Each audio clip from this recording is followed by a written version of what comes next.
The president's bodyguard left of the president. Bharat আর ইউরোপীয় union EU একসাথে EU Indian security and defence partnership চুক্তি সই করেছে।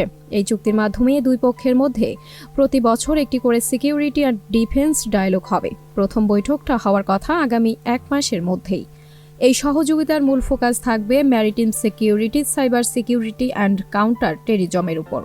পাশাপাশি ভারত ইউরোপের বিভিন্ন ডিফেন্স ইনিশিয়েটিভে অংশ নেওয়ার সম্ভাবনাও খতিয়ে দেখবে, মানে ভবিষ্যতে যৌথ কাজ বা টেকনিক্যাল কোঅপারেশনের সুযোগ তৈরি হবে।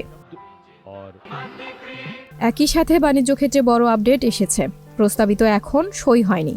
India EU free trade agreement FTA অনুযায়ী ইউরোপ থেকে ভারতে আসা পণ্যের প্রায় 97% ক্ষেত্রে শুল্ক কমানো বা পুরোপুরি তুলে নেওয়া হবে। এর ফলে ইউরোপীয় ইউনিয়নের বছরে প্রায় 4 বিলিয়ন সাশ্রয় হতে পারে। শুল্ক কাঠামোতে বড় পরিবর্তন আসতে পারে। গাড়ির উপর ভারতের শুল্ক যেখানে এখন প্রায় 110, সেখানে তা 10% পর্যন্ত নামার সম্ভাবনা রয়েছে। ওয়াইনের ক্ষেত্রে শুল্ক 150 থেকে কমে 20% হতে পারে। আর পাস্তা ও চকলেটের মতো পণ্যের উপর থাকা 50% ট্যারিফ পুরোপুরি তুলে নেওয়ার কথা বলা হয়েছে।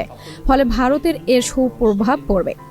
ভারতের মুদ্রাস্ফীতি অনেক অংশে কমবে। সব মিলিয়ে এই দুইটি সিদ্ধান্ত দেখাচ্ছে যে ভারত আর ইইউ এখন নিরাপত্তা আর বাণিজ্য দুদিকেই সম্পর্ক আরও গভীর করার পথে এগোচ্ছে।